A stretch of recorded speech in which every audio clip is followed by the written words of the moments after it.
Hello, this is hands-on tutorial video, and by the end of this video you will understand what is Postman and you will be comfortable in using Postman for creating API tests, API test cases, scripts, environment variables, etc. We will quickly see how to install Postman on Mac operating system. Search Postman install on Mac.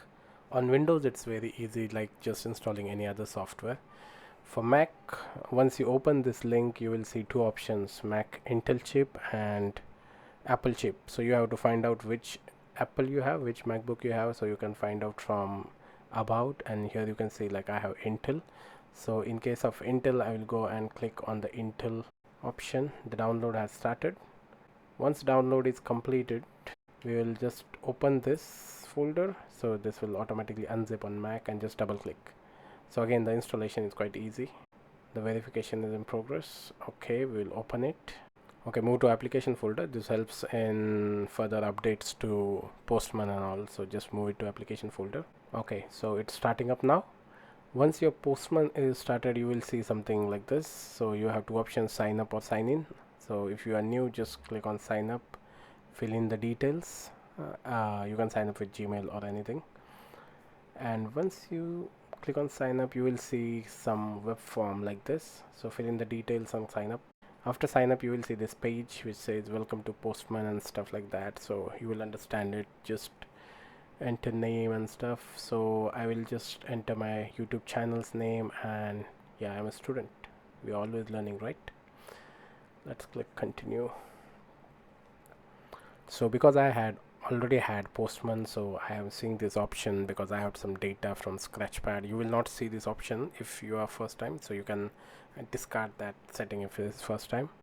This will be the homepage of Postman. Looks a little bit complicated, but it's quite easy. We'll go through this UI in next chapter. Let's understand Postman application, the Postman UI. So now we are on the home screen, and we will understand only important things which will be useful for you as an API tester. There are some things which are pretty straightforward and easy to understand, like history tab, for example, will just show history. We'll start with the collection. Collection is like a folder, and collection could have a lot of APIs in there. There can be another folders, and there is a special use of collection which I will explain later, which is related to this option over here on the down, collection runner. So basically collection groups all the test request, like all the HTTP requests or different API requests. We can group them together in collection, and you can call these APIs together by running a collection. So that's the purpose of collection, to have organized test cases. Like we can have collection for dev environment, we can have collection for QA environment, that sort of things. On screen you can see I have this collection, and there are some folders, and in folder I have this post, you see, right?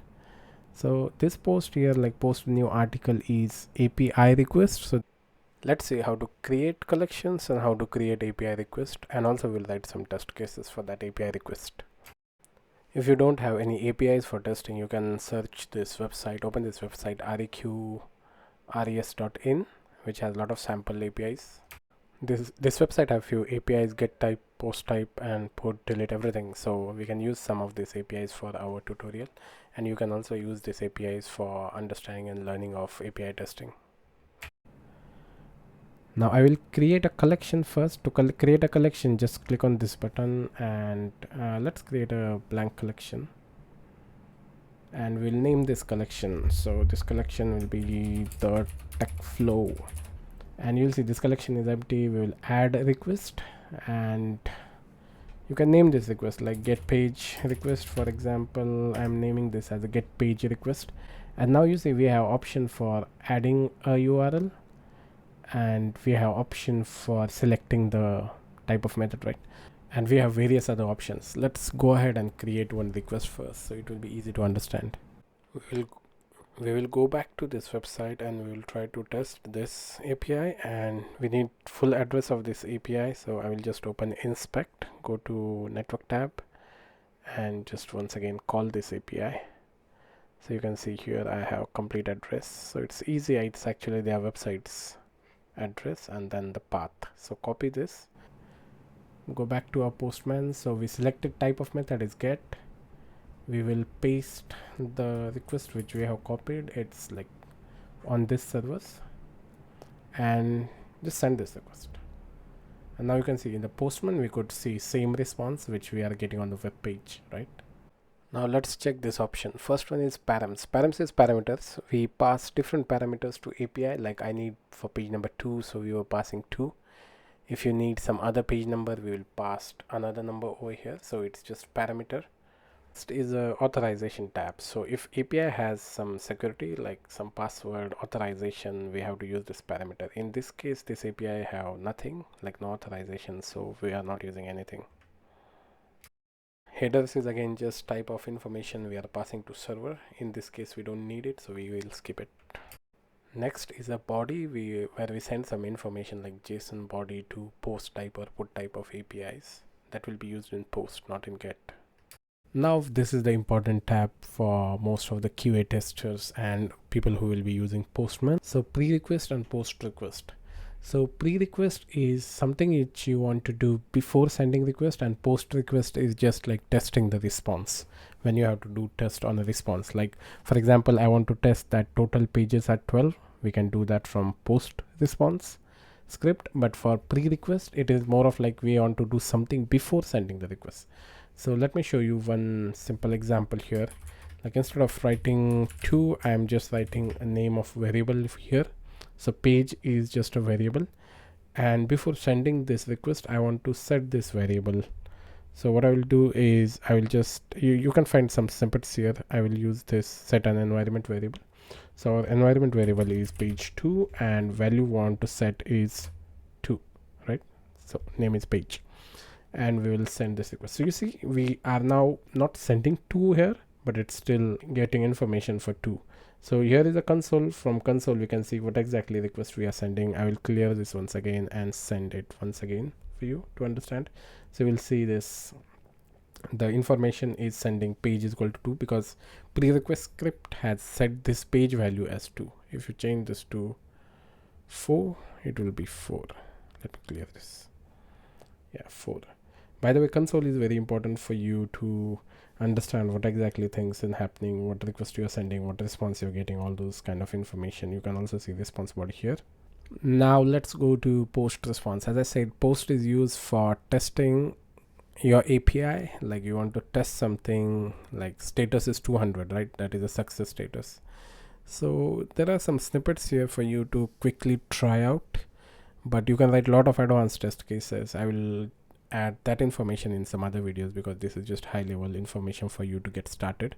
You can check like total page numbers are 12, or even like this name, everything can be tested with this script. Like that's the level of testing can be done.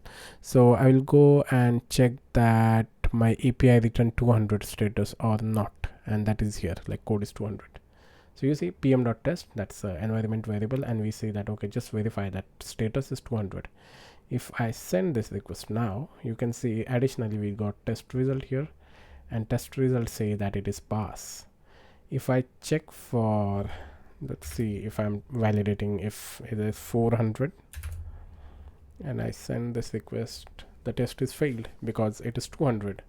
You can also verify contents of the response body. You can play out some options over here. You can also check the response time is within some milliseconds or seconds. Similarly, we can create another API. Now I will just add one request, and this will be a post type of request. We will go back to same website and select post and copy this JSON request and paste this in the body. So this is a raw JSON, so you have to select a raw type and JSON over here and just paste the request body.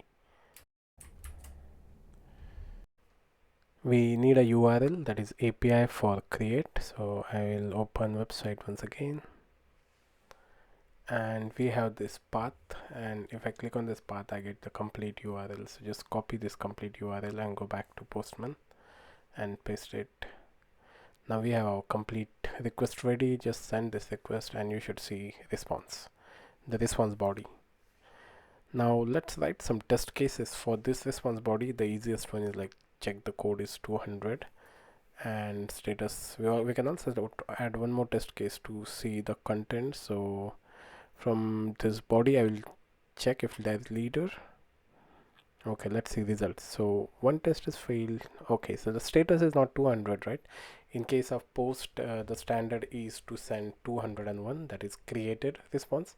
So we'll modify our test case a little bit and send once again, and you can see the test is passed now, and our second test is also passed, that is like the leader is present in the JSON response of the API.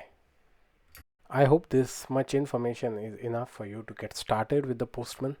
I will be creating a lot of other videos, and I already have a lot of advanced videos in my YouTube channel. If you like this video, please subscribe and do check out another videos on my channel, like how to import curl or how to use script in more advanced way, how to use environment variables, etc. Thank you for watching.